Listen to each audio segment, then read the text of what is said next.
Telugu methodology second year అండి. Second ఇయర్‌లో second lesson. ఇదంతా కూడా తెలుగు మెథడాలజీ ఫస్ట్ ఇయర్‌లో ఫస్ట్ లెసన్‌కి రిలేటెడ్‌గా ఉండేదే మొత్తం. ఇది భాషా సమాజం గురించి. భాష సామాజిక గుర్తింపుకు చక్కటి సాధనం. మనిషికి గల గుర్తింపులో బహుభాషా పరిజ్ఞానం అంటే మల్టీ లింగ్విస్టిక్ ఎబిలిటీ ఒక అంతర్భాగం అనమాట. గ్రామీణ ప్రాంతాల్లో ఒకే భాష మాట్లాడేవాడైనా ఎక్కువసార్లు నూతన సందర్భాలను ఎదుర్కోవాల్సి వచ్చినప్పుడు ఆయా భాషలకు చెందిన పదజాలాన్ని సులభంగా అర్థం చేసుకోగలుగుతాడు. భాషా ప్రణాళిక రచనలో బహుభాషిత్వం అంటే మల్టీలింగ్వాలిటీ కీలకం అన్నమాట. భారతదేశంలో తరగతి గదులు సహజంగానే బహుభాషలకు నెలవు. ఇక్కడ మహాకవి డాక్టర్ సినారే చెప్పినట్లు ప్రాంతాలు వేరైనా మన అంతరంగం ఒక్కటే నన్నా, యాసలు వేరైనా మన తెలుగు భాష ఒక్కటేనన్నా, వచ్చిండన్నా వచ్చాడన్నా వరాల తెలుగు ఒకటే అన్నా.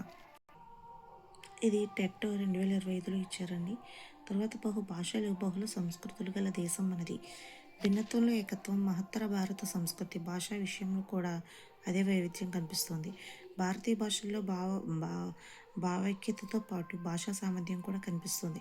ఈనాడు సాంకేతిక విజ్ఞాన రంగాల అభివృద్ధి వల్ల వివిధ ప్రాంతాల మధ్య సాంఘిక వాణిజ్య సంబంధాలు బాగా విస్తరించాయి కదా. కాబట్టి నేటి మానవుడు ఇంటి భాషతో పాటు ఇతర భాషలను కూడా నేర్చుకోవాల్సిన అవసరం ఏర్పడింది. అయితే భారతదేశం లాంటి భాషా వైవిధ్యం గల దేశంలో ఏ ఏ భాషలు నేర్చుకోవాలనేది, ఏది జాతీయ భాషగా ఉండాలనేది ఒక సమస్యగా మారింది. ఈ సమస్యను పరిష్కరించడానికి ప్రభుత్వం త్రిభాషా సూత్రాన్ని రూపొందించింది. ఇక్కడ మానవ సమాజాలు బహుళ భాషల గురించి మనం తెలుసుకోవాలి. ఇప్పుడు ప్రపంచవ్యాప్తంగా అనేక వేల భాషలు సంస్కృతులు కొనసాగుతున్నాయి. ప్రపంచవ్యాప్తంగా దాదాపు 7,000కు పైగా విభిన్న భాషలు ఉన్నాయని భాషా శాస్త్రవేత్తలు అంచనా. వీటిని కాపాడుకోవడం ఎంతో ప్రాముఖ్యత సంతరించుకుంటుంది. ఆయా భాషలో ఉండే సాహిత్యాన్ని సంస్కృతిని కాపాడే మానవ నాగరికత పురోగమిస్తుంది అనమాట. కాపాడితే మానవ నాగరికత పురోగమిస్తుంది. భారతదేశంలో ప్రాచీన బ్రాహ్మీ పాలీ లిపిలలో మన చరిత్ర దాగి ఉంది. ఆ భాషలు వాడుకలో లేవు. వాటిని రక్షించుకోవడం అవసరం. వేదకాలానికి ముందు వెలిసిన సింధు నాగరికతకు చెందిన భాష నేటికి చదవలేకపోవడంలో ఆ నాగరికత విషయంలో స్పష్టమైన అవగాహన ఏర్పడడానికి పరిమితులు ఏర్పడ్డాయి.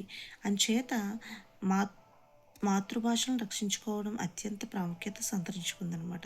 ప్రపంచవ్యాప్తంగా కొనసాగుతున్న వేల భాషలను వాటిలోని భాషాంశాలు సారూప్యతల ఆధారంగా భాషా కుటుంబాలుగా విభజించారు. ప్రపంచమంతటిలోనూ అత్యధిక సంఖ్యాకుల చేత మాట్లాడే భాషలు ఇండో యూరోపియన్ భాషా కుటుంబానికి చెందినవే. మన భారతదేశంలో భాషా కుటుంబము భారతదేశంలో వ్యవహృతమవుతున్న భాషల్ని గ్రియర్సన్ పండితుడు పరిశోధించి లింగ్విస్టిక్ సర్వే ఆఫ్ ఇండియా అని 10 సంపుటాలుగా ప్రచురించాడు. ఎన్ని సంపుటాలుగా? 10 సంపుటాలుగా ప్రచురించాడనమాట. భారతదేశము పలు విధాల పలుకుబడులకు జంతు సంతతులకు సంస్కృతులకు ఏ విధంగా ప్రదర్శనశాలగా పేరు మోసిందో అదేవిధంగా వివిధ భాషా కుటుంబాలకు కొండంత ఖ్యాతిగాంచింది. గ్రియర్సన్ చేసిన సర్వే ప్రకారం మన దేశంలో 175 భాషలు, 544 మాండలికాలు ఉన్నాయి. ఎన్ని భాషలు? 175 భాషలు, 544 మాండలికాలు ఉన్నాయి. భారతదేశంలో 2 భాషా కుటుంబాలు ముఖ్యమైనవి. అందులో పెద్దది ఏంటి? హిందార్వ భాషా కుటుంబం అన్నమాట. హిందార్వ భాషా కుటుంబం అంటే దాన్ని మనము ఇండో ఆర్యన్ భాషా కుటుంబము అంటాము. మనం ఉత్తర హిందుస్థానంలో వ్యవహరిస్తున్న నూతన ఆర్య భాషలన్నీ ఈ కుటుంబానికి చెందినవే. అవన్నీ ఈ క్రింది సూచించిన విధంగా వివిధ ప్రాకృత అపభ్రంశ భాషల నుండి ఏర్పడ్డాయి. మహారాష్ట్ర ప్రాకృతం మరాఠీ, మాగాధృ ప్రాకృతం అస్సామీ, బెంగాలీ, ఒరియా, సౌరసేన ప్రాకృతం రాజస్థానీ, ప్రజావధి, అపభ్రంశ ప్రాకృతం గుజరాతీ, పైశాచీ ప్రాకృతం కాశ్మీరీ, పంజాబీ, దరద భాషలు అన్నమాట. ఇందులో బెంగాలీ, మరాఠీ భాషలకు క్రీస్తు శకం 12వ శతాబ్దం నుంచి తక్కిన వాటికి 16వ శతాబ్దం నుంచి సారస్వతం ఏర్పడింది. నేడు హిందీగా పరిగణించబడుతున్న భాష అనేక మాండలికాల సమాహారం. ఇందులో ప్రధానంగా 2 విభాగాలు ఉంటాయి. పడమటి విభాగము, తూర్పు విభాగము. పడమటి విభాగంలో రాజస్థానీ, వ్రజ, బుందేలి, మాలవి, భోజ్పురి, మేవారి మొదలైనవి ఉంటాయన్నమాట. ఆహ్, వ్రజ భాషలో సురదాస్ కీర్తనలు రచించాడు. సురదాసు కీర్తనలు ఏ భాషలో రచించాడు? వ్రజ భాషలో రచించారనమాట. తూర్పు విభాగంలో అవధి, మైథిలి మొదలైనవి. మైథిలికి ప్రాచీన సాహిత్యం ఉంది. ఇది దర్భంగ ప్రాంతంలో 1,00,00,000 మంది ప్రజలచే వ్యవహృతమవుతున్నదన్నమాట. దీనిని ప్రత్యేక భాషగా గుర్తించాలనే ఆందోళన ఉంది. ప్రాచీన సాహిత్యం ఉన్నంత మాత్రాన ఒక మాండలికాన్ని ప్రత్యేక భాషగా గుర్తించరాదంటారు కొంతమంది శాస్త్రజ్ఞులు. అవధి తులసీదాసు రామ అవధిలో తులసీదాసు రామచరిత మానసాన్ని రచించాడు. ఈ భాషలో పద్మావతి, మృగావతి, ఇంద్రావతి వంటి రచయితలు ప్రసిద్ధులు. కడిబోలిలో కబీర్ సూక్తులున్నాయి. విశ్వకవి రవీంద్రుడు వీటిని అంగీకరించి విశ్వవ్యాప్తం చేశాడు. హిందీ, ఉర్దూ భాష మిశ్రమం చేత హిందుస్థానీ ఏర్పడింది. ఉర్దూ అంటే మజిలీ, సైనిక విన్యాసం, సాధుశాల సేనల్లో పలు తెగలు ప్రజలు మాట్లాడే భాష ఇది. అరబ్బీ, పారసీక భాషల ప్రభావం ఈ భాష మీద అత్యధికంగా ఉంది. ఇది రాష్ట్రం లేని భాష కావడం చేత దీని ప్రాముఖ్యం పొందుతున్నది. సంస్కృతం, సింధీ కూడా రాష్ట్రం లేని భాషలే. పాకిస్తాన్ నుండి భారతదేశానికి వచ్చిన సింధు దేశస్థులే సింధీ భాష మాట్లాడుతున్నారు. మరాఠీ భాష గురించి 10వ శతాబ్దం నుంచి శాసనాలు, 13వ శతాబ్దం నుంచి సాహిత్యం లభ్యమవుతున్నాయి. వివేక సింధు భావార్థ దీపిక, శిశుపాలవధ, లీలా చరిత్రలు ప్రసిద్ధాలు. 1991 జనాభా లెక్కల ప్రకారము జనాభా 5,35,00,000 నుంచి తెలుగు భాషలో సన్నిహితమైన ఆర్య భాష, వనమాటి, కట్టుకాలువ, కావడి మొదలైన తెలుగు పదాలు ఇందులో ఉన్నాయన్నమాట. తెలుగుదేశాన్ని పేష్వాలు పరిపాలించేటప్పుడు రావు వంతు వంటి బిరుదు వాచకాలు కొన్ని తెగల వాళ్ళు వాళ్ళ చివరిలో చేరాయి. ఉదాహరణ భాస్కర్రావు, నాగేశ్వరరావు, వీరేశలింగం పంతులు మొదలైనవి. బెంగాలీ ఇండియాలో 4.8 కోట్ల మంది ఉన్నారు. బంగ్లాదేశ్లో 7.8 కోట్ల మంది ఈ భాష మాట్లాడుతున్నారు. 12వ శతాబ్దం నుంచి సాహిత్యం ఉందన్నమాట. చండీదాసు, గోస్వామి మున్నగు వారి రచనలు ప్రాచీనము. శరత్చంద్ర రాసిన దేవదాసు, బడదీది మొదలైన నవలలు, ఠాగూరు గీతాంజలి కావ్యము, జాతీయ ప్రార్థనా గీతంగా మనం పాడుకునే బకించంద్ చటర్జీ వందే మాత్రం గేయము సుప్రసిద్ధాలు. గుజరాతీ భాష 3,25,00,000 15వ శతాబ్దం నుండి సాహిత్యం ఉంది. అస్సామీ 1,01,00,000 16వ శతాబ్దం నుండి సాహిత్యం ఉంది. పంజాబీ 2 కోట్లు, ఒరియా 2,05,00,000, సింధీ 25,00,000, కాశ్మీరీ 45,00,000. బీమ్స్ ద్వారా ఈ నవీన ఉత్తర దేశ భాషలకు తులనాత్మక వ్యాకరణం రాశారనమాట. నవీన ఉత్తర దేశ భాషలకు తులనాత్మక వ్యాకరణం రాసింది ఎవరు? బీమ్స్ ద్వారా. మార్క్స్ ముల్లర్, భండార్కర్, ఆచార్య బరో మొదలైన వారి భాషలపై పరిశోధన చేశారు. ద్రావిడ భాష కుటుంబము తులనాత్మక పరిశీలన చేయడం వల్ల తేలిన తారతమ్య సహజాత సంబంధాలను బట్టి ఈ భాషలను 3 ప్రధాన ఉపఖండాలుగా విభజించవచ్చు. అవి దక్షిణ, మధ్య, ఉత్తర ఉపఖండాలు. దక్షిణ ద్రావిడ భాషలు 1 తమిళ్, మలయాళం, కన్నడం, తుళు, కొడుగు, తొద, కోట, బుడగ.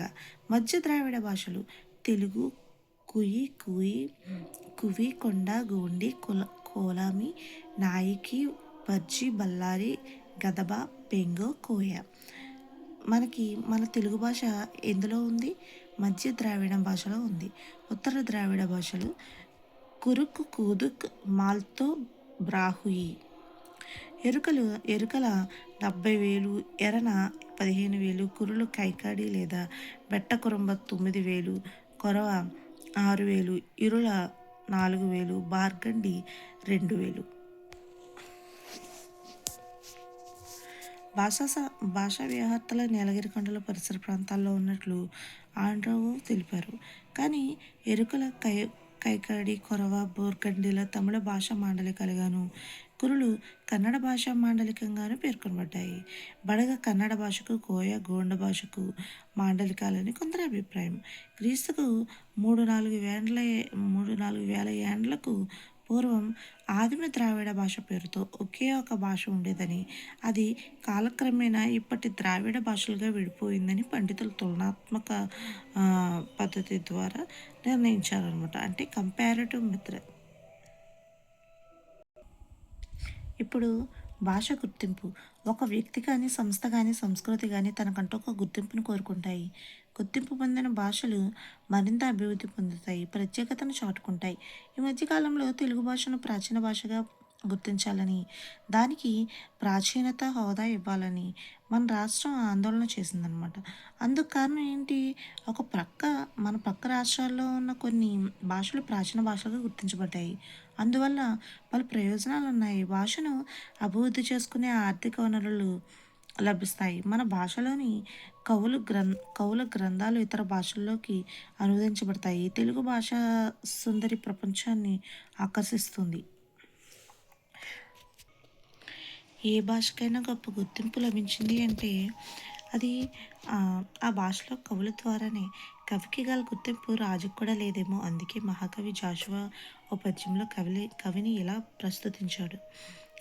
ఏమని? రాజు చేతికెత్తి రక్తము వర్షించు, సుకవి చేతికలము సుధలు గురియు, రాజు జీవించు రాతి విగ్రహములందు, సుకవి జీవించు ప్రజల నాలుకలందు అని చెప్పి. ఇప్పుడు మనం భారత రాజ్యాంగంలో భాషకు సంబంధించిన అంశాలు ఏమున్నాయి, భాషా విధానాలు, దానికి సంబంధించిన త్రిభాషా సిద్ధాంతం గురించి తెలుసుకుందాము. భారత రాజ్యాంగంలో భాషకు సంబంధించిన అంశాలు ఏంటి? భారతదేశంలో వివిధ ప్రాంతాల ప్రజలు అనేక భాషలు మాట్లాడతారు కదా. కనీసం 800 భాషలు, 2000 యాసలు, మాండలికాలు గుర్తించబడ్డాయి మనకి. కేంద్ర ప్రభుత్వ వ్యవహారాలకు గాను హిందీ, ఇంగ్లీష్ భాషలను వాడాలని భారత రాజ్యాంగం నిర్దేశించింది.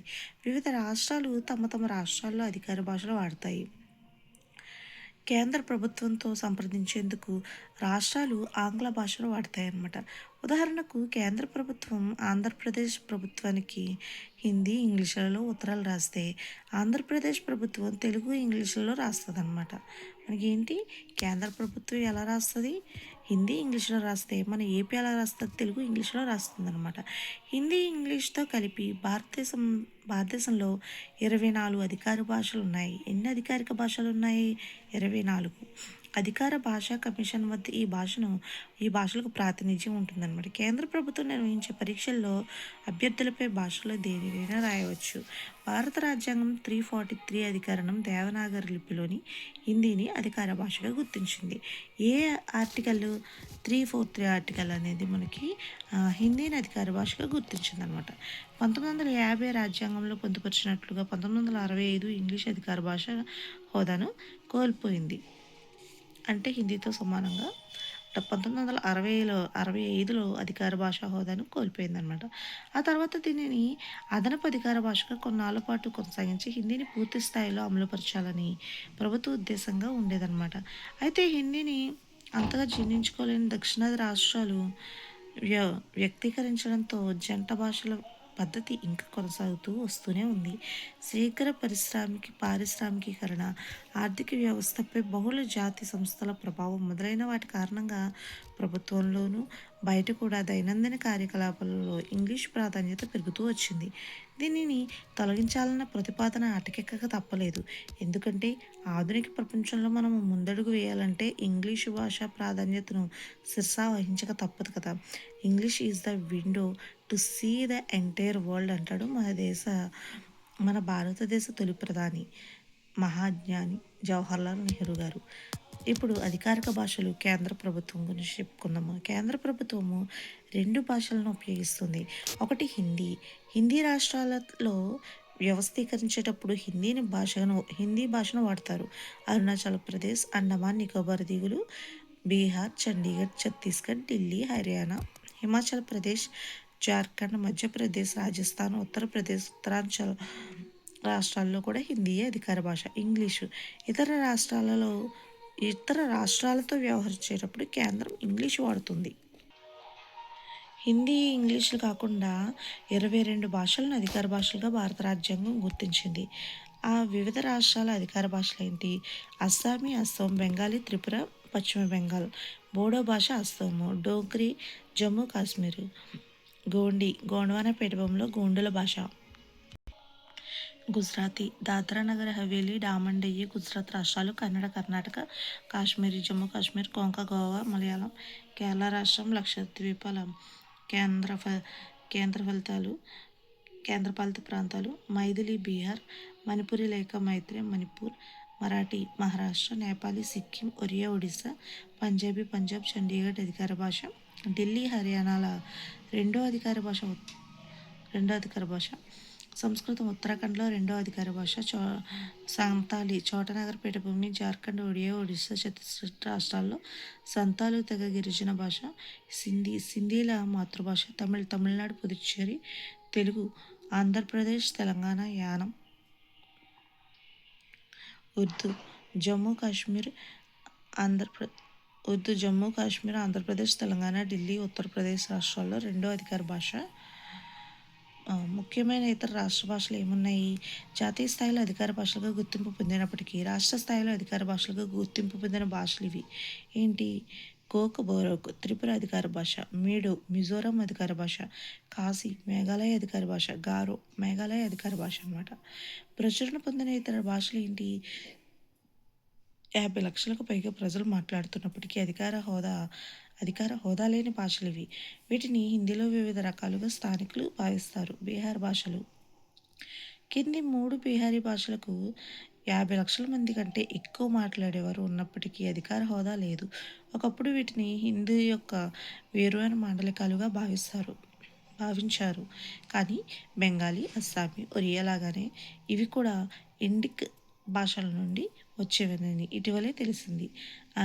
ఆంగిక అంటే బీహార్లో ఉత్తర దక్షిణ ప్రాంతాలు, జార్ఖండ్, పశ్చిమ బెంగాల్లోని మాల్దా జిల్లాలో మాట్లాడతారు. భోజ్పురి బీహారీ అన్నమాట. మాగధి అంటే దక్షిణ బీహార్లో మాట్లాడతారు. రాజస్థాన్ రాష్ట్రంలో 50 లక్షల మందికి పైగా రాజస్థానీ మాట్లాడతారు. ప్రాంతం నుండి ప్రాంతానికి రాజస్థాన్ యాస మారుతూ ఉన్నప్పటికీ ప్రజలు ఈ భాషలో సంభాషించగలుగుతారు. చాలామంది హిందీ కూడా మాట్లాడతారు. రాజస్థానీ హిందీ ఒకటే అని చాలామంది అనుకుంటారు. రాజస్థానీలో ప్రధాన రకాలు ఇవి: మార్వార్ అంటే జోధ్పూర్, నవగరి, బికనీర్ ప్రాంతపు భాష. మేవార్ ఉదయపూర్, చిత్తూరు, కోటబంది ప్రాంత భాష. షెకావతి అంటే శీకర్, చూరు, జంజను భాష ప్రాంత భాష. ఇతర భాషలు ఏంటి? హర్యానాకు చెందిన మాండలికం. ఖిల్లు తెగవారు, గోండి తెగవారు, కొడవ కర్ణాటకలో కొడుగు జిల్లాలో మాట్లాడతారు.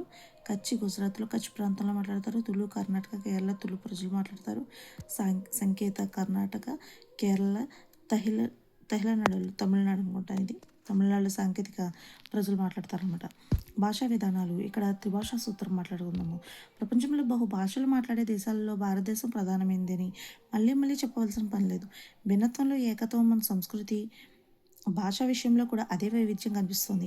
భారతీయుల భాషల్లో అంతర్వాహినిగా కనిపించే భావైక్యతతో పాటు భాషా సామ్యం కూడా కనబడుతుంది.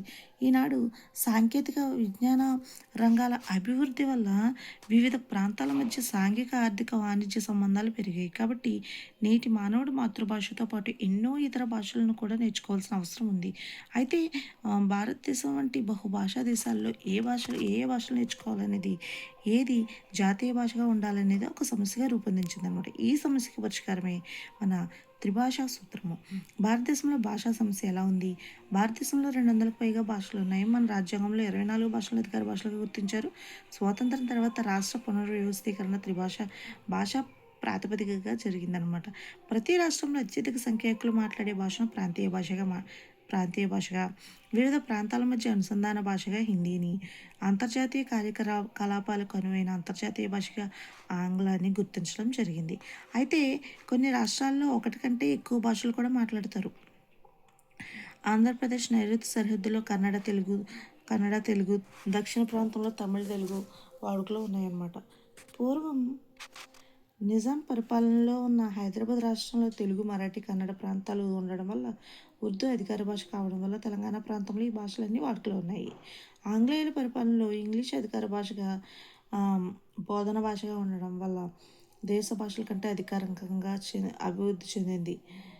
దేశంలో ముఖ్యమైన వ్యవహార భాషగా గుర్తింపు పొందింది. మరోవైపు సంస్కృతం మన దేశ ప్రాచీన సాంస్కృతిక ఆధారభూతమైంది కాబట్టి దానిని కూడా అధికార భాషగా గుర్తించారు. ఈ విధంగా ప్రపంచంలో ఎక్కడా లేనంత బహుభాషతో మన దేశంలో ఏర్పడింది. దేశానికి అంతా ఏది అధికార భాషగా, జాతీయ భాషగా, బోధనా భాష ఉండాలి అనే అంశం జటిలమైన భాషా సమస్యగా తలెత్తింది. స్వాతంత్రానికి పూర్వం భాషా విధానం ఎలా ఉండేది? భాషా సమస్య ఈనాటిది కాదు. బ్రిటిష్ పరిపాలనలో పాశ్చాత్య విద్యను ప్రవేశపెట్టినప్పుడు ఈ సమస్య మొదలైంది.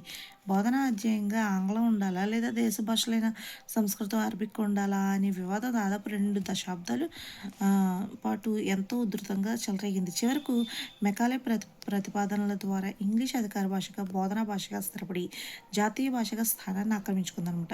20వ శతాబ్దంలో 2-3 దశాబ్దాల వరకు అన్ని రాష్ట్రాల్లో ఆంగ్లాన్ని ప్రథమ భాషగా, మాతృభాషను లేదా ప్రాంతీయ భాషను ద్వితీయ భాషగా బోధించేవారు. ఈనాడు త్రిభాషా సూత్రం అమల్లో ఉండేది. కానీ ఆంగ్లానికి ఆంగ్లానికే అధిక అధిక ప్రాధాన్యత ఉండేదన్నమాట. ఆనాడు ద్విభాషా సూత్రం అమల్లో ఉండేది కానీ ఆంగ్లానికి అధిక ప్రాధాన్యం ఉండేది. స్వతంత్రోద్యమ కాలంలో ఆంగ్లం వివిధ ప్రాంతాల ప్రజల మధ్య, జాతీయోద్యమ నాయకులకు, ఆంగ్ల ప్రభుత్వానికి మధ్య అనుసంధాన భాషగా ఉపయోగపడింది. అయినా దేశం మొత్తంలో ఆంగ్లం తెలిసిన వారి సంఖ్య చాలా తక్కువ కావడం వల్ల, ఆంగ్లం విదేశీ భాష అయినందువల్ల ఏదైనా స్వదేశీ భాష జాతీయ భాషగా, అధికార భాషగా అభివృద్ధి చెందాలని నిర్ణయించారు. దేశంలో అత్యధిక సంఖ్యాకుల మాతృభాష హిందీ భాషే కాబట్టి అందుకు హిందీ భాషే తగిందని గుర్తించారనమాట. 1937లో దేశంలో చాలా రాష్ట్రాల్లో కాంగ్రెస్ పార్టీ అధికారంలోకి వచ్చింది. స్వతంత్రం భారతదేశంలో హిందీకి అధికార భాష ప్రతిపత్తి ఉంటుందనే భావనతో పాఠశాలల్లో హిందీని తృతీయ భాషగా ప్రవేశపెట్టారు స్టార్టింగ్లో. మన రాష్ట్రంలో వారానికి హిందీకి 3 పీరియడ్లు కేటాయించారనమాట. ఈ విధంగా హిందీయేతర రాష్ట్రాల్లో హిందీ భాష కాలుమోపింది. స్వతంత్రానంతరం తర్వాత భాషా విధానం ఎలా ఉంది? మన దేశానికి స్వాతంత్రం వచ్చిన తర్వాత రాజ్యాంగంలో హిందీని అధికార భాషగా, జాతీయ భాషగా నిర్ణయించారు. దేశం అంతటా హిందీని మనకి స్వాతంత్రం వచ్చిన తర్వాత రాజ్యాంగంలో హిందీని అధికార భాషగా, జాతీయ భాషగా నిర్ణయించారు. దేశమంతటా హిందీని అధికార భాషగా వెంటనే అమలు చేయాలని, పాఠశాలలో హిందీని తప్పనిసరిగా నేర్పించాలన్న అభిప్రాయాలను హిందీయేతర ప్రాంతాల్లో ప్రజలు వ్యతిరేకించారు. దేశ ప్రజలలో ఐక్యతాభావం కలిగించి స్వాతంత్ర సాధనకు దోహదం చేసిన భాష ఇంగ్లీషేనని, అంతర్జాతీయ ప్రతిపత్తి కలిగిన ఆ భాషని అధికార భాషగా, బోధనా భాషగా కొనసాగించాలని అభిప్రాయపడ్డారు. 1965 నాటికి హిందీ అధికార భాష కావాలి అనే తీర్మానం ఒక్క ఓటుతో నెగ్గింది. దీనికి వ్యతిరేకంగా దక్షిణ రాష్ట్రాల నుంచి, ముఖ్యంగా తమిళనాడు నుంచి ప్రతిఘటన ఎక్కువై హిందీ వ్యతిరేక ఉద్యమాలు తీవ్ర స్థాయిలో చెలరేగాయి అన్నమాట. హిందీ భాషావాదుల బలం ఎక్కువ ఉన్నప్పటికీ హిందీని ఇతర భాషా రాష్ట్రాలపై రుద్దడానికి కేంద్ర ప్రభుత్వం ఒప్పుకోలేదు. త్రిభాషా సూత్రం ఆవిర్భావం ఇలా ఏర్పడిన భాషా సమస్యను పరిష్కరించడానికి అందరికీ ఆమోదయోగ్యమైన ఒక రాజీ సూత్రాన్ని ప్రతిపాదించారనమాట. అదే త్రిభాషా సూత్రం. కేంద్ర విద్యా విషయక సలహా సంఘం సిఏబిఏ సూత్రాన్ని రూపొందించింది. త్రిభాషా సూత్రాన్ని రూపొందించింది ఏది? సిఏబిఏ అనమాట. త్రిభాషా సూత్రం ప్రకారం అన్ని రాష్ట్రాల విద్యార్థులు తప్పనిసరిగా 3 భాషలు నేర్చుకోవాలి. హిందీయేతర రాష్ట్రాల్లో నేర్చుకోవాల్సిన 3 భాషలు ఏంటి అంటే హిందీ కాకుండా ఉన్న రాష్ట్రాలు మంది మాతృభాష లేదా ప్రాంతీయ భాష నేర్చుకోవాలి, జాతీయ భాష హిందీ నేర్చుకోవాలి, అంతర్జాతీయ భాష ఇంగ్లీష్ నేర్చుకోవాలి. ఈ విధంగా దేశంలో అన్ని ప్రాంతాల వారు నేర్చుకోవాల్సిన భాషల సంఖ్య సిద్ధాంతపరంగా సమానం చేశారు. నాటి ప్రధాని పండిట్ జవహర్లాల్ నెహ్రూ హిందీయేతర రాష్ట్రాల్లో వారు తమంతట తాముగా కోరే వరకు ఇంగ్లీషు బదులు హిందీని అధికార భాషగా చేయబోమని, అంతవరకు హిందీతో పాటు ఇంగ్లీష్ కూడా సమాంతర అధికార భాషగా కొనసాగుతుందని హామీ ఇచ్చారు. ఇది మన తొలి ప్రధాని జవహర్లాల్ నెహ్రూ విశాల భావాలకు, దూరదృష్టికి తార్కాణం. ఆయన గొప్ప రచయిత కూడా. Glimpses of world history, discovery of India, letters of A father to his daughter ఆయన ప్రసిద్ధ రచనలు అనమాట. 1964లో కొఠారి కమిషన్ ప్రతి విద్యార్థి ప్రాంతీయ భాషతో పాటు విధిగా హిందీ, ఇంగ్లీష్ భాషలను కూడా అభ్యసించాలని ప్రతిపాదించింది. 1978లో ఎన్సీఆర్టీ వాళ్ళు రూపొందించిన 10+2+3 విద్య ప్రణాళికలో కూడా త్రిభాషా సూత్రాన్ని తప్పనిసరిగా అమలు చేయాలని నిర్ణయించారు. 1986 జాతీయ విద్యా విధానం సైతం అంటే ఎన్పి 1986 సైతం త్రిభాషా సూత్రానికి ఆమోదం తెలిపిందనమాట. త్రిభాషా సూత్రం జాతీయ సమైక్యత సువిశాలమైన భారతదేశంలో ఎన్నో భాషలున్నాయి. జాతులు, మతాలు, ప్రాంతాలు ఎన్ని ఉన్నా భారతీయులకు తమలో తాముకి సత్సంబంధాలు ఉండడం వల్ల భిన్నత్వంలో ఏకత్వానికి సాధించవలసిన అవసరం ఉంది. జాతీయ పండుగలు, పర్వదినాలు, ఉత్సవాలు ఇవన్నీ దేశీయులందరినీ ఒకే బంధంతో ముడివేస్తున్నాయి. ఈ సమైక్యతా భావనకు ముఖ్యమైన కారణం త్రిభాషా సూత్రం. ఏ రాష్ట్ర ప్రజలు ఆ రాష్ట్రంలో కోపస్థ మాండుక్యాలుగా ఉంటే దేశం చిన్నాభిన్నమైపోతుంది. త్రిభాషా సూత్రం జాతీయ స్ఫూర్తిని, జాతీయ భావనను పెంపొందించడంలో ప్రముఖ పాత్ర వహిస్తుంది. ఎన్ని మతములున్నా, ఎన్ని భాషలున్నా భారతీయత మన భాగ్యమన్నా మరువపోకు మీ మధుర భావన ఉన్నప్పుడు భాస్కరార్య మాట ప్రగతి బాట అని చెప్పింది కొంద భాస్కర్రావు గారు. ఇప్పుడు త్రిభాషా సూత్రం యొక్క ప్రయోజనాలు ఏంటి? విద్య ఒకటే భాషను నేర్చుకోవడం కంటే 2 భాషలు నేర్చుకోవడం మేలైనది. అంతకంటే శ్రేయస్కరం త్రిభాషా విధానము. డాక్టర్ విలియన్ అభిప్రాయం ప్రకారము భాషాభ్యాసన విద్యార్థిని బుద్ధి వికసింపజేసి, వాక్చాతుర్యాన్ని మెరుగుపరిచి, జ్ఞానాన్ని అభివృద్ధి చేసి, సహృదయతను పెంపొందింపచేస్తుంది. ఫాల్మర్, జోడ్ అనే భాషా శాస్త్రవేత్తలు ఇతర భాషలను శైశవం నుంచి అభ్యసిస్తే పరిపూర్ణ ప్రయోజనం కలుగుతుందని అభిప్రాయపడ్డారు. త్రిభాషా సూత్రం అమలు చేయడం వల్ల సమాజానికి, దేశానికి ఎన్నో ప్రయోజనాలు కలుగుతాయి. ఏంటి? దేశంలో వివిధ రాష్ట్రాలతో, ప్రాంతాలతో సంబంధాలు పెరుగుతాయి. మన దేశం అంతా ఒక్కటే, మనమంతా భారతీయులం అన్న స్పృహ ప్రతి పౌరునిలో కలుగుతుంది. దేశంలో ఒక భాష నుంచి ఇంకో భాషలోకి అనువాద సాహిత్యం పెరిగి రాష్ట్రాల మధ్య సహృద్భావ సంబంధాలు పెరుగుతాయి. ఆధునిక శాస్త్రీయ, సాంకేతిక రంగాలలో ప్రవేశానికి అనుకూల వాతావరణం ఏర్పడుతుంది. ప్రాంతీయ భాషలు అభివృద్ధి చెంది మాతృభాషకు ప్రాముఖ్యత పెరుగుతుంది. ప్రజల్లో జాతీయతాభావం ప్రవర్తమానమవుతుంది. దేశంలోని ఇతర భాషలు, అంతర్జాతీయ భాషల్లో ఉన్న మూల గ్రంథాలను పరిశీలించడానికి త్రిభాషా సూత్రం ఎంతో ఉపయోగపడుతుంది. త్రిభాషా సూత్రం జాతీయ, అంతర్జాతీయ అవగాహన దృష్ట్యా ముందు తరాల వారికి మేలు చేస్తుంది. ఎన్ని ఎక్కువ భాషలు నేర్చుకుంటే అంత విజ్ఞానాన్ని పెంపొందించవచ్చు అన్న భావన ఒక భారతీయుల్లో కలగడం అవసరం. బహుళ భాషాభ్యసనం ప్రజ్ఞా వికాసానికి ప్రముఖ సోపానం. త్రిభాషా సూత్రాన్ని భారతీయులందరూ త్రికణ శుద్ధితో అమలుపరిస్తే దేశానికి ఎంతో మేలు చేకూరుతుంది. ముఖ్యాంశాలు: బహుభాషా దేశమైన భారతదేశంలో జాతీయ భాషగా, బోధనా భాషగా ఏ భాష ఉండాలనేది ఒక సమస్య అయింది. స్వాతంత్రానికి పూర్వం ఆంగ్లం మాతృభాషలో ద్విభాషా సూత్రం అమల్లో ఉండేది.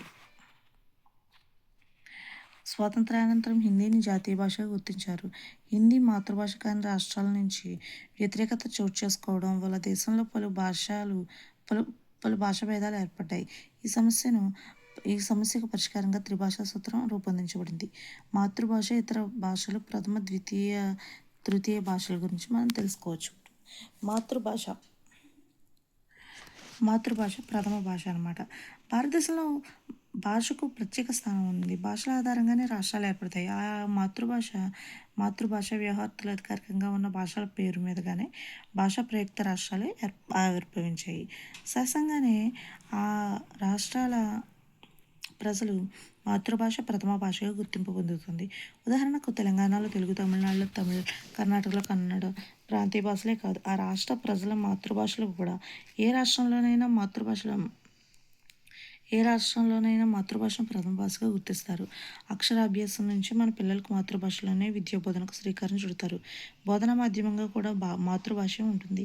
తెలుగు రాష్ట్రాలు రెండింటిలోనూ ప్రథమ భాష లేదా మాతృభాష అయిన తెలుగులోనే విద్యాభ్యాసం ప్రారంభమవుతుంది. మనిషి జీవితంలో మాతృమూర్తికి ఎంత ప్రాధాన్యం ఉందో మాతృభాషకు అంతే ప్రాధాన్యం ఉంది. మాతృభాషలోనే మనిషికి సంపూర్ణ వికాసం కలుగుతుంది, మౌలిక జ్ఞానం దొరుకుతుంది. అందుకే తన కొత్త భాస్కర శతకంలో ఒక పద్యంలో కొంద భాస్కర్రావు గారు ఇలా చెప్పారనమాట. ఇలా అన్నారు: ఎంత చదువు చదివి ఎన్ని సాధించినా మాతృమూర్తిని ఇప్పుడు మరువరాదు, అమ్మలేని జన్మ చిమ్మ చీకటి కదా, భాస్కరార్యుడి మాట ప్రగతి బాట అన్నారు. మానవుడు శైశవావస్థ నుంచి తన హావభావాలను, హాస క్రోధానురాగాలను, ఆలోచనలను, ఆచరణలను భాషాముఖంగా వ్యక్తం చేస్తున్నాడో ఆ భాషే అతని మాతృభాషగా చెప్పాలని చెప్పి కొడవత్తి సూర్యనారాయణ మాతృభాషను నిర్వచించారనమాట. శిశువు తన సౌందర్య దృష్టిని, ఆనందానుభూతిని వ్యక్తం చేయడానికి ఉపయోగపడేది మాతృభాష అని చెప్పింది గాంధీజీ గారు. శైశవం మొదలుకొని జీవితాన్ని తీర్చిదిద్ది ఆత్మ వికాసాన్ని కలిగించి జాతీయ అభివృద్ధికి, దేశాభ్యుదయానికి, లోకోద్ధరణకు కూడా సమర్థుడిగా చేసే శక్తి మాతృభాషకు ఉందని చెప్పింది రాయబర్న్. శిశువు తన జాగ్రత్తావస్థలో ఏ భాషలో ఆలోచిస్తాడో, నిద్రావస్థలో ఏ భాషలో కలగంటాడో అదే అతను మాతృభాషగా భావించడం సమంజసం అని చెప్పింది బల్లాడ్. ఇది 2025 టెట్ అండి. జ్ఞానార్జనకు మాతృభాష ఉత్తమమైన మాధ్యమని విద్యావేత్తలు పరభాష ద్వారా నేర్పే విద్యా సోపానాలు లేని సౌధం వంటిదని విశ్వకవి రవీంద్రులు అన్న మాటలు మాతృభాష ఔన్నత్యాన్ని ఆవిష్కరిస్తాయి. ఇప్పుడు ద్వితీయ, తృతీయ భాషలు.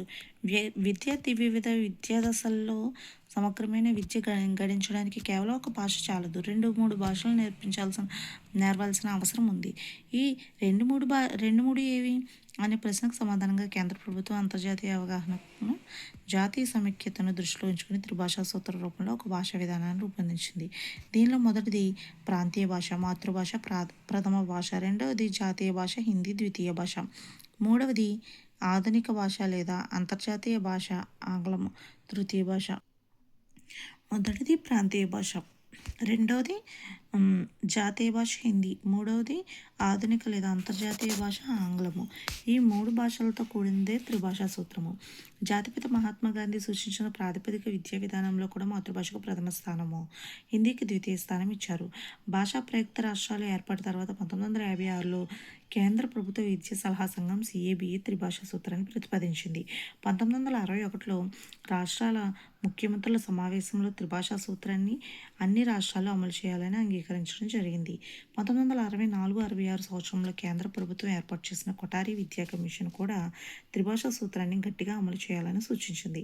ఏ రాష్ట్రానికి చెందిన వారైనా విధిగా 3 భాషలు నేర్చుకోవాలనుకున్నప్పుడు హిందీ ప్రాంత రాష్ట్రాలు మాతృభాషగా హిందీని, జాతీయ భాష కూడా హిందీ కాబట్టి మరొకటి ఇంగ్లీష్ నేర్చుకుంటే 2 భాషలు మాత్రమే నేర్చుకున్నట్లు ఉంటుంది. అయితే హిందీని మాతృభాషగా అభ్యసించేవారు విధిగా ఒక దక్షిణాది భాషను అభ్యసించాలని నిర్దేశించడం జరిగింది. దక్షిణాది రాష్ట్రాల వారు మాతృభాష, జాతీయ భాష, ఇంగ్లీషు మొత్తం 3 భాషలు నేర్చుకోవాల్సి వస్తుంది. ఈ అసమానతలు తొలగించడానికి అన్ని ప్రాంతాలు వారు విధిగా 3 భాషలు నేర్చుకోవాలనే దృక్పథంతో రూపొందించింది త్రిభాషా సూత్రము. ఈ త్రిభాషా విధానం ప్రకారం ప్రథమ భాషగా మాతృభాష, ద్వితీయ భాషగా జాతీయ భాష హిందీ, తృతీయ భాషగా ఆంగ్లం అభ్యసించాలి. హిందీ మాతృభాషగా కలవారు ఒక దేశీయ భాషల్లో తమకు నచ్చిన దానిని ఒకటి నేర్చుకోవాలి. ఈ త్రిభాషా సూత్రాన్ని అన్ని రాష్ట్రాల వారు సంపూర్ణంగా అమలు చేయలేదు. ఈ దృష్ట్యా అమలు చేయడానికి తగు చర్యలు తీసుకోవాల్సిన అవసరం ఎంతైనా ఉంది. త్రిభాషా సూత్రం అమలు విద్యార్థులకు బహుళ ప్రయోజనాలను కలిగిస్తుంది. అంతేకాదు వారిలో జాతీయత, సమైక్యతను, అంతర్జాతీయ అవగాహనను పెంపొందిస్తుంది. ఇక్కడ భాషా సాహిత్యం అనమాట. భాషా సాహిత్యం ఏంటి? తెలుగు జాతి వైభవం, విశిష్టత, వారసత్వాలను తెలుసుకోవడానికి తెలుగు భాషా సాహిత్యాల అధ్యయనం తెలుగు భాషోపాధ్యాయులకు ఎంతో అవసరం. తెలుగు ద్రావిడ భాష కుటుంబానికి చెందింది. తెలుగు భాషకు ఆంధ్రము, తెలుగు అనే 3 పేర్లు వ్యవహారంలో ఉన్నాయి. ఆంధ్ర అనే పదము మొదట జాతిపరంగాను, తర్వాత దేశపరంగాను, ఆ తర్వాత భాషాపరంగాను ప్రాచీన కాలం నుంచి ప్రయోగాల్లో ఉంది. తెలుగు పదాలు రూపాంతరాలే కానీ భిన్న ధాతువులు కావు.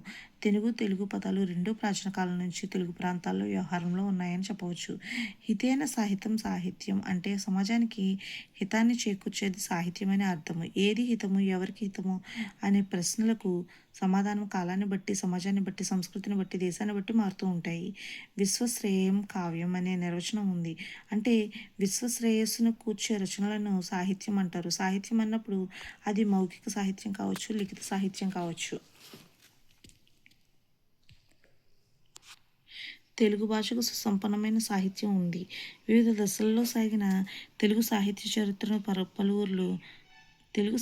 చరిత్రను పలువురు విమర్శకులు అనేక విధాలుగా యుగ విభజన చేశారు. కొన్ని విశిష్టమైన సమాన ధర్మాలు గల కాలాన్ని యుగం అంటారు. అంటే ఒక కాలంలో సాహిత్యంలో సమానమైన లేదా విలక్షణమైన అంశాలు ఉన్నప్పుడు గొప్ప ప్రభావాన్ని చూసిన కవులున్నప్పుడు ఆ కాలాన్ని ఒక యుగంగా పరిగణిస్తారు. కొందరు మహాకవులను బట్టి, కొందరు ప్రక్రియ భేదాలను బట్టి, కొందరు వాజ్మేయ లక్షణాలను బట్టి, కొందరు పోషించిన రాజులను బట్టి రకరకాలుగా వర్గీకరణ చేస్తారు. ఈ వర్గీకరణ గురించి మీరు తర్వాత అధ్యాయంలో విశదంగా తెలుసుకుంటారు. సాహిత్య అభివృద్ధిని పోషించిన వారిని దృష్టిలో ఉంచుకుని ఆరుద్ర సమగ్రాంధ్ర సాహిత్యంలో యుగ విభజన చేశారు. చాళుక్య యుగము, కాకతీయ యుగము, పద్మనాయక యుగము, రెడ్డిరాయల యుగము, తొలిరాయల యుగము, మలిరాయల యుగము, నవాబుల యుగము, నాయకరాజుల యుగము, కడపటి రాజుల యుగము, కుంపి యుగము, జమీందారీ యుగము, ఆధునిక యుగం అని చెప్పారన్నమాట. ఆచార్య పింగాళి లక్ష్మీకాంత్ మహాకవులకు ప్రాధాన్యతనిచ్చి యుగ విభజన చేశారు. ఎక్కువ మంది దీన్నే పాటిస్తున్నారు. ప్రాచీన యుగము ఎప్పటి నుంచి క్రీస్తు పూర్వము 200 నుంచి క్రీస్తు శకము 1000 వరకు, నన్న యుగం 11వ శతాబ్ది, శివకవి యుగం 12, తిక్కని యుగం 13, ఎర్రన యుగం 1300 నుంచి 1350, శ్రీనాథ యుగము 1350 నుంచి 1500, రాయల యుగం లేదా ప్రబంధ యుగము 1500 నుంచి 1600, దక్షిణాంధ్ర యుగం లేదా నాయకరాజుల యుగము 1600 నుంచి 1775, క్షీణ యుగము 1775 నుంచి 1875, ఆధునిక యుగము 1875 నుంచి నేటి వరకు. ఇటీవల కొందరు ఆధునిక యుగం ముగిసి అత్యాధునిక యుగం అవతరించిందని కూడా అంటున్నారు. తెలుగు సాహిత్యంలో మహాభారతాన్ని చక్కటి తెలుగులో అనువదించి మన తెలుగు జాతికి అందించిన 3 కవులు ఆదికవి నన్నయ్య, కవిబ్రహ్మ తిక్కన, ప్రబంధ పరమేశ్వరుడు ఎర్రన కవిత్రయంగా చరిత్రలో నిలిచిపోయారు. అయితే ఏ విషయాన్నైనా ఒక కొత్త కోణంలో చేసే శ్రీశ్రీ దృష్టిలో మాత్రం కవిత్రయం అంటే ప్రాచీన కాలంలో తిక్కన, మధ్యయుగంలో వేమన, ఆధునిక కాలంలో గురజాడ. తెలుగు సాహిత్యాన్ని సరికొత్త మలుపులు తిప్పిన అసలైన మహాకవులుగా వీరిని ఆయన అభివర్ణిస్తారు. పద్య ప్రక్రియలో శ్రీనాథుడు, అల్లాసాని పెద్దన, బ్రహ్మరిపోతున, నంది తిమ్మన, పాల్కురికి సోమనాథుడు, దోర్జటి తెనాలి రామకృష్ణుడు, బట్టుమూర్తి చేమకూర కవయిత్రి మొల్ల, ముద్దు పళని, గుర్రం జాషువా, గేయ ప్రక్రియలో గురజాడ, శ్రీ దేవులపల్లి కృష్ణశాస్త్రి, రాయపురోలు శ్రీ నారాయణ రెడ్డి, దాశరథి, ఆరుద్ర, తిలక్, చెరబండరాజు, గద్దర్, కలౌజీ, వంగపండు, గోరేటి వెంకన్న, గద్య ప్రక్రియలో చలం, కొడవటిగంటి రవిశాస్త్రి, గోపీచంద్, బుచ్చిబాబు, కాళీపట్నం, రామారావు, రంగనాయకమ్మ, ఇలాంటి వాళ్ళందరూ కూడా ప్రపంచ సాహిత్య సుందరికి అందించిన కానుకలు మరులేనివి అనమాట. పాల్గుమ్మి పద్మరాజు గాలివాన కథ, గాలివాన ఎవరు రాశారు? పాల్గుమ్మి పద్మరాజు గారు కథ ప్రపంచ కథల పోటీల్లో బహుమతి పొంది కీర్తి పతాకం ఎగరేసింది. విశ్వనాథ సత్యనారాయణ, శ్రీమన్నారాయణ, మహాకల్పవృక్షం, శ్రీ నారాయణ రెడ్డి, విశ్వంబర, రావూరి భరద్వాజ పాకుడ్రాలు జ్ఞానపీఠ పురస్కారం పొందాయి. గురజాడ కన్యాశుల్కం నాటకం ఎప్పటికీ మరురాని మధుపర్కము. నన్నయ్య శ్రీకారం చుట్టిన తెలుగు కవిత్వానికి మరో శ్రీకారం చేర్చి 1000 ఏళ్ల సాహిత్యాన్ని కొత్తదారి పట్టించి అత్యాధునిక యుగానికి వాకిళ్లు తెరిచాడు మహాకవి శ్రీశ్రీ. తర్వాత ఈ వీడియో ఇక్కడితో క్లోజ్ చేస్తున్నానండి. నెక్స్ట్ భాషా సంస్కృతి గురించి కంటిన్యూ చేద్దాము. Thank you.